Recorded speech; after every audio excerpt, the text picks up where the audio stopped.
like. Show me what democracy looks like. This is what democracy looks like. Everywhere we go. Everywhere we go. People wanna know. People wanna know. Where we are.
You've heard from the workers of the city, okay? This is no coincidence that we developed Fix LA, okay? Everybody knows that the target is on public sector workers, yeah? Okay, we know that. And the reason why you are out today, sorry, my voice is going. The reason why you're out here today is to send the mayor and the city council the option. Are they going to continue on this path? We have no agreements at the table right now. Is he going to continue to allow for Wall Street to take our money from our streets and put it in Wall Street? Or is he going to make Wall Street give us back our money and invest in our streets? That's the question for this city council, okay? You guys walked off the jobs today on an unfair labor practice work stoppage. Are you here with us to send a message to the mayor and to the city council? We need to send them a message that labor, community, whether it's a fight for 15 to fight for minimum wage, we are one community. We live here. We work here. This is our town. And how dare them can take us on like this? We want it back. We want workers to make $15 an hour so that they can live in this city. Are you going to continue to fight with us? Because we're talking about your salaries, your jobs, your wages, your community. Hello. Someone who came up from the ranks. Like everybody here, he worked his way up. He was a mechanic, a heavy-duty equipment mechanic with the Department of Street Services. He worked his way up to be a shop steward. Worked his way up. He worked his way up to be a leader in SEIU 721. Now he is the leader, the president of SEIU 721, and a national leader of SEIU. Please welcome President Bob Schoonover.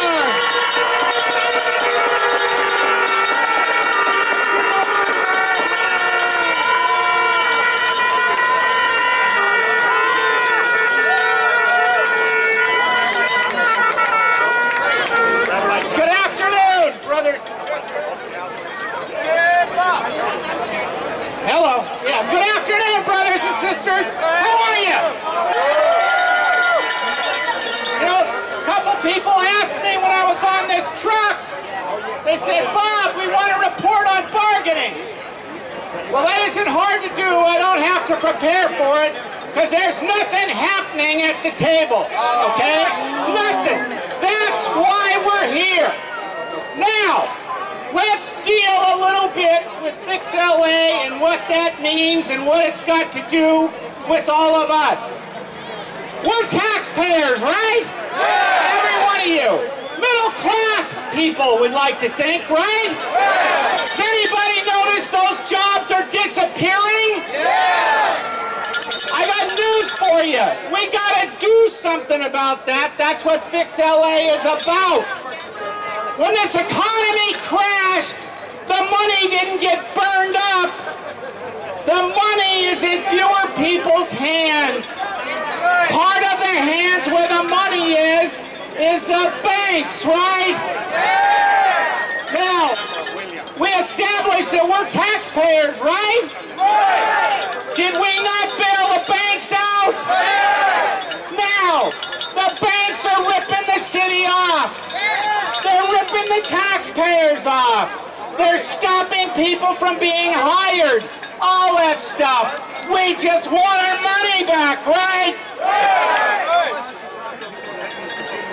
Look, I was here at this very place in 1994. Probably a lot of you were not city workers at that time. That was the last time we did a mobilization like this.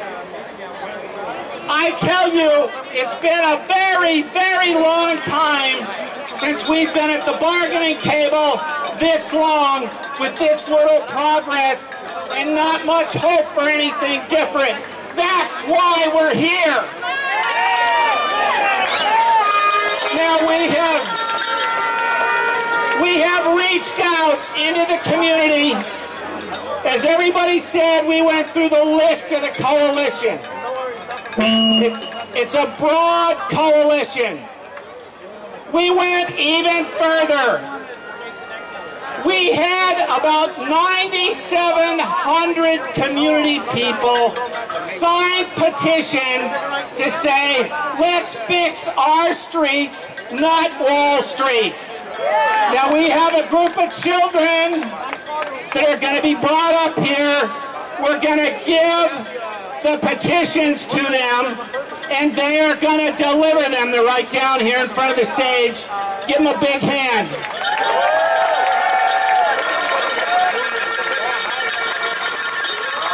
Mind you, a lot of the people that signed these petitions were just ordinary citizens. We're not alone in this fight, brothers and sisters. Everybody notices what's happening. Everybody does. We got a lot of friends, So give the kids a great big round of applause again. Hi, I'm a librarian from the Los Angeles Public Library. You love your libraries and we want to keep them open. Hundreds of children and adults use our libraries every day.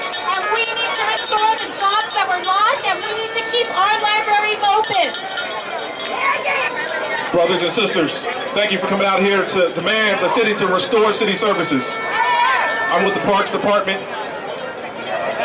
On Friday it will be Halloween. Kids will be dressed up as superheroes. I'm going to tell you who's the real superhero. It's the dedicated city employee that comes to work hard every day to make sure all city services are done. Make sure kids are safe in our parks. That's the superhero, I know. The mayor! Ask the mayor to bring back city services. Thank you. Thank you. I like that passion. I like that passion. Now we're going to bring up a young man who is a first-generation college student at Los Angeles Trade Technical College. He has seen firsthand the devastation that these cuts have brought. Ladies and gentlemen, John Noyle. Hello, City of Los Angeles. I'm a student at Trade Tech and also an intern for AFT 1521. I've seen firsthand, year after year, the school system cut back. And those are services we as students need. We need tutors, we need counselors. But guess what? In the City of Los Angeles, taxpayers are paying for their services. So we ask that we fix LA and bring more resources, services, and jobs to LA. Thank you.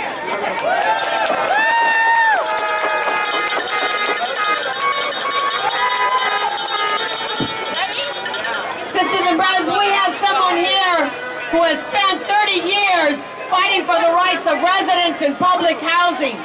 So please welcome her. She's from the Pico Aliso area. She's an activist at Dolores Mission Church and Proyecto Pastoral, and she lives in the Pico Gardens in Las Casitas. Please welcome Delmira González.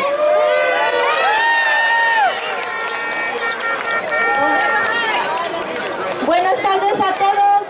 Mi nombre es Delmira González y vivo en Pico Gardens, allá donde está la iglesia Dolores Mission. Y yo represento a más de 400 familias de la vivienda pública. Y nosotros, como líderes, estamos luchando por la vivienda. Nos llegaron y nos dijeron, ya no va a haber vivienda pública, ya esto va a ser privada. Nosotros dijimos, ¿por qué? Nosotros hemos luchado todos juntos, las organizaciones, los líderes de ahí de la comunidad. Está como está por nosotros que hemos luchado, no porque han dado dinero, sino que porque los líderes y la gente que vivimos ahí hemos luchado porque había mucha violencia. Buenos días. Good morning. Representing the East Side, I am here proudly standing in solidarity with the workers and other communities to demand a new and just Los Angeles for all. For too long, working families have struggled to survive. Many are losing hope. We must fight for our city and our children's future. ¿Se puede? ¿Se puede?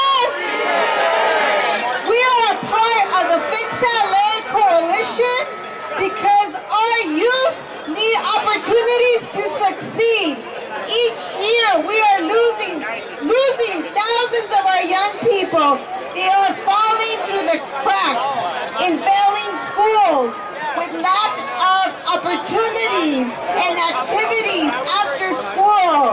We must demand that youth of color, no matter what neighborhood they live in, are supported, that they have access to jobs, to after-school activities, to safe places to play and to thrive and to learn. First, I want to congratulate all of you. I'm here in support of you. I run a 9,000-member local in Los Angeles. And if you hit the street, if you put a picket line out in front of this building, there will be no UPS deliveries and no sanitation pickup private side from us, the Teamsters. Look, this is about you guys fighting back with our help. I don't care any politician inside that building. If they don't want the Teamsters here, well, guess what? We're here. It's very, very important for them to know that we support 721. I am a proud Teamster, and I'm proud to be a member of SEIU and work for the city of Los Angeles. I ask you all, we have to stick together. We have to fight together. And without you, we have nothing. So what I'm saying is that we have to stop them from taking our money. We have to have the banks give us back the money so that we can fix everything that needs to be fixed. Thank you. And for those of you who are not a union member, I'm sure you have a family member or a friend who is one, or you would like to be one. So don't hate, imitate. Now UPS wasn't always a middle class job. The union organized and made it a middle class job. So what we're trying to do is do that across the board for a lot of jobs. So once we do that, we're going to have a good LA once we fix LA. Okay, I'm going to introduce to you a young man who works for McDonald's, been there for many years, Mr. Bartholomew. Good afternoon, everybody. Thank you everybody. Why we have to fix LA if we pay them for our work? We have to respect them, but they have to respect everybody. We pay each dollar, we pay taxes for them. My name is Bartolome Perez. I have been working for McDonald's for over 20 years. My minimum wage is $10.75. Right now the petition is $15, high demand of living in the city and the raising family. We respect the recent charge, but that have been made bumping our wage to $13.25. May I help, but I will not change the status of us being poor. Mi nombre es Carlos Marroquín. El propósito de esta marcha. Bueno, hay varios propósitos aquí, pero principalmente de que aquí en Los Ángeles ha habido mucha destrucción de parte de Wall Street, y aparte de eso también necesitamos que ver que sigan la ayuda para los trabajadores, principalmente que haya un incremento de salario para los trabajadores, aquellos que están agarrando la parte más baja, que suba a $15. Bueno, entiendo de que ahorita todavía están negociando, no se ha cerrado la negociación. Hay una iniciativa de parte de la ciudad de hacer reducción de salarios, quitarle beneficios. ¿Qué tipo de propuestas tiene la ciudad? Bueno, exactamente esas son las propuestas, entonces están muy indecisos. Hoy va a ser un voto muy decisivo, me parece. El concejal de Los Ángeles va a tomar voto, entonces tenemos que ver que los trabajadores ya han tomado todos los costos ya desde que empezó la crisis económica.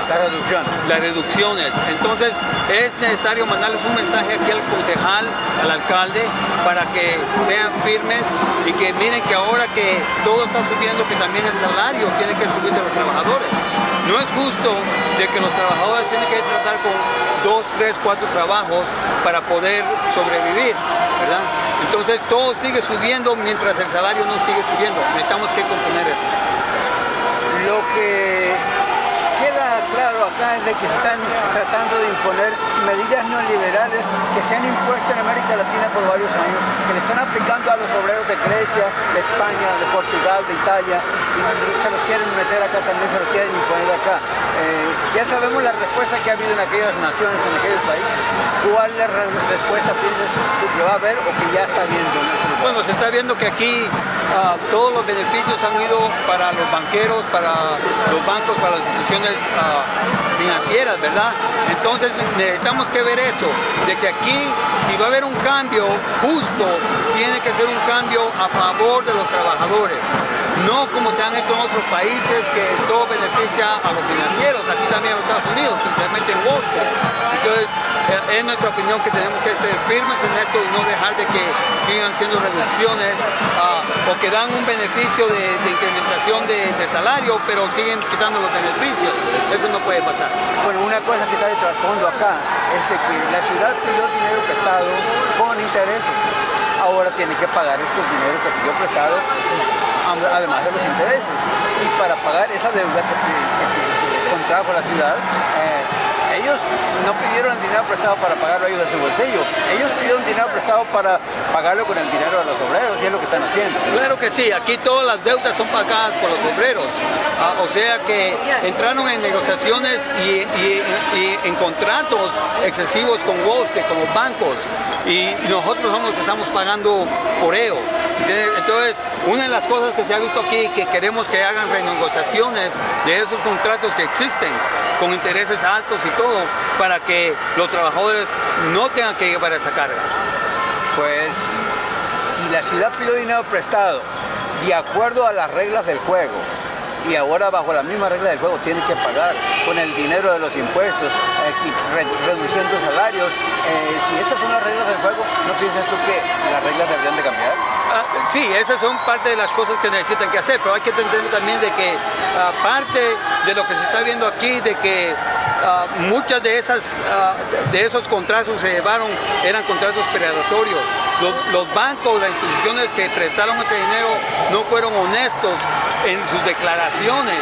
Entonces vimos de que les dieron el dinero, les dijeron no se preocupen, todo esto va a poder ser pagado y todo. Eran contratos predatorios, igualmente que pasó con la gente que perdió sus casas. Les dieron contratos predatorios. Les dijeron, sí, las casas van a seguir subiendo de precio, ustedes van a poder beneficiarse de esto, y no fue así. Pero si los oficiales de la ciudad obtuvieron esas deudas, esos préstamos, con esos contratos, si lees las cláusulas de la letra pequeña del contrato, ellos fueron engañados o hicieron el juego a los bancos, ¿por qué no enjuiciaron a los oficiales de gobierno? ¿Por qué pretender de que la gente que cometió el error, pobrecitos, los engañaron y dejaron que...? No, claro. Entonces, eso es lo que hemos visto con los políticos, de que entran en contratos que muchas veces no les importa, porque los que van a pagar eso van a ser los obreros, los trabajadores, la gente. Entonces a ellos no les importa, ellos para salir de un problema firman y entran en contratos que después endeudan al público, endeudan a la ciudad y quieren que una vez más que subir de impuestos o hacer recortes a los trabajadores, donde la gente sigue siendo la que sigue llevando la carga. No es justo, tiene que haber cambios. Eso pasó aquí en el estado de California cuando llegó en una deuda muy profunda el estado de California. ¿De dónde sacaron el dinero para balancear el presupuesto de California? Fue por medio de los medio de los contratos o que llevaron acuerdo con los bancos por la deuda o por el fraude que cometieron los bancos. Vimos, por ejemplo, Kamala Harris recibió $18 mil millones. Parte de ese dinero lo usaron para balancear el presupuesto de California. Eso es injusto, porque ese dinero le pertenecía a la gente que está perdiendo sus casas. Podemos ponerle nombre y apellido, quién hizo los contratos, quiénes son los bancos, cuánto se debe, a quién hay que responsabilizar y qué es lo que proponen estos manifestantes. Bueno, muchos de estos bancos son, por ejemplo, está Wells Fargo, Banco de América, Bank New York Mellon. También tenemos responsables también los políticos de antes, unos que están aquí quizá. Sabemos de que el gobernador, él y Carmela Harris llevaron acuerdos cuando él era el fiscal de California. Una vez más, sabemos que cometieron muchos fraudes, nunca han enjuiciado a esta gente, es más, llegaron a acuerdos que supuestamente iban a beneficiar al pueblo, pero los únicos que beneficiaron aquí ha sido el Estado y la ciudad. ¿Qué proponen los obreros ahorita? Entonces, bueno, aquí sabemos de que hay varias cosas en juego. Sabemos de que cosas en juego están como vienen los nuevos contratos para los miembros de las uniones, los trabajadores, los empleados de la ciudad. Entonces es necesario de que ellos reciban algo que es justo, ¿verdad? No a culpa de lo que se endeudó la ciudad, de que tengan que pagar ellos. A pesar de eso, sabemos de que la ciudad ya está saliendo porque están diciendo de que la economía se está mejorando. Pues si esa es verdad, entonces necesitan que ajustar los pagos, componer todos esos cortes que hicieron, regresarlos a la gente para que puedan tener los beneficios de antes y mejores. Un mensaje de tu parte para nuestra audiencia. Bueno, es necesario de que nos envolvamos, aprendamos, estudiamos lo que está pasando, porque esto no es solamente para el presente, para el futuro de nuestros hijos. ¿Tu nombre es nuevo? Carlos Marroquín de A.C.C.E. ¿Su nombre? Mi nombre es Ana Ruth Varela, yo trabajo para la organización Children Family Center. Estamos este día aquí apoyando a todas las organizaciones como A.C.C.E, A.C.C.E, para que los trabajadores de la ciudad puedan tener un mejor sueldo, porque bien muchas veces tienen muchas familias y estos sueldos tan bajos no son lo suficiente. En vez de que estos dineros se vayan a las grandes corporaciones, pues tenemos que les den un mejor salario a los trabajadores de la ciudad. ¿Qué impacto tendría si la ciudad se sale con la suya y hacen esas reducciones de beneficios, de salarios? ¿Qué impacto tendría en la familia común? Va a tener un impacto enorme. Van a haber muchas personas que van a tener que incluso hasta perder sus casas, porque muchas personas están pagando sus casas y con todas estas cuestiones que están pasando, la gente no va a alcanzar incluso para los alimentos, cosas básicas de la familia. Bueno, de hecho, los trabajadores de la ciudad ganan un salario un poquito por encima de los demás obreros que no están sindicalizados, pero si uno se toma en cuenta los beneficios médicos, el seguro de salud ahorita está extremadamente caro, ¿no?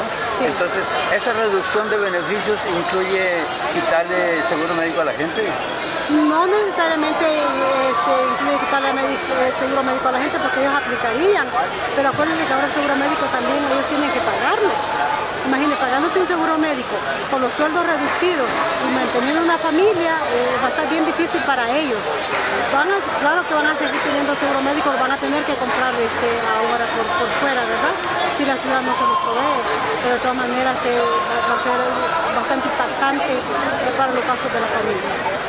Pues alguien dijo que la mano cerrada con el puño siempre tiene más fuerza que la mano abierta, porque los dos están separados, unidos como que tiene más potencia la mano, ¿no? En el caso de los empleados, de los obreros que están siendo victimados, que están siendo golpeados por separado, ¿qué es lo que previene que los obreros de todas las diferentes industrias empiecen a unir esfuerzos para defenderse sus intereses en común? No, pues entonces mire, la unión hace la fuerza. Y todas estas personas tienen que unirse a las organizaciones para apoyarse unos a otros. La unión hace la fuerza, y si ellos luchan y todos ponemos esa mano empuñada para decirle a la ciudad, a todos estos bancos, a todos estos capitalistas que lo que hacen es injusto, entonces vamos a ganar, vamos a ganar nosotros, van a ganar los obreros, van a ganar todas estas personas que están haciendo mucho bien afectadas. O sea, la unión hace la fuerza, todas las manos juntas, empuñadas, vamos a ganar esta batalla. Un mensaje de su parte para nuestra audiencia. Bueno, yo lo que les digo que por favor se unan a estas causas, que no se queden en las casas si no han ido a trabajar. Vénganse, únense, apoyémonos unos con otros para que así todos ganemos. Ganamos uno, ganamos todos. ¿Su nombre de nuevo? Ana Ruth Varela. Muchas gracias. Gracias.